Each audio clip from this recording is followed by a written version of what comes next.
তারা ব্রেইনের অ্যাক্টিভিটি গুলো দেখলো এবং খুব ভয়ঙ্কর যে জিনিসটা, এই তিনটা গ্রুপের মধ্যে সবচাইতে ক্ষতিগ্রস্ত অবস্থায় যাদের গ্রুপের ব্রেইনটা পেয়েছে, সবচেয়ে ক্ষতিগ্রস্ত সেটা হচ্ছে যারা চ্যাটজিপিটি ব্যবহার করছে। চ্যাটজিপিটির ব্যবসা অনেকটা কমে যাবে। যে বাবা কি কথা, সত্যি কথা বলছি।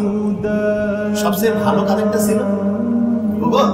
নো, যারা নিজের মাথাকে কাজে লাগিয়ে একটা প্রবন্ধ লিখছে, একটা এসে লিখছে, তাদের ব্রেইনের ক্যাপাসিটি সবচেয়ে বাড়ছে।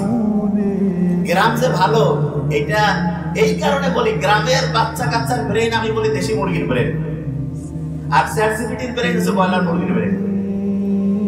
সামনে ব্রেইন কি আমরা ব্রয়লার মুরগি করতে চাই না দেশি মুরগি? দেশি মুরগি। দেশি মুরগি করতে চাইলে কি চ্যাটজিপিটি ব্যবহার করবো না গুগল, নাকি এমনি? আচ্ছা, চ্যাটজিপিটিরও কিছু কাজ আছে, কোন জায়গায় লাগাতে হবে সেটা আমি বলে দিচ্ছি, কোন জায়গায় এটা কাজ করবে। লাস্ট পেজ খুব ইম্পর্টেন্ট। তাহলে কতজন স্টুডেন্টকে নিয়ে পরীক্ষা হয়েছে? 54। কোন গ্রুপ ফার্স্ট হয়েছে? শুধু ব্রেইন, শুধু ব্রেইন। সারা পৃথিবীতে আল্লাহ মানুষকে যা কিছু দিয়েছে, এক নাম্বার যিনি দিয়েছে ব্রেইন। এক নাম্বার কি? ব্রেইন। চ্যাটজিপিটিকে ব্যবহার করবেন সায়েন্টিফিক ওয়ে।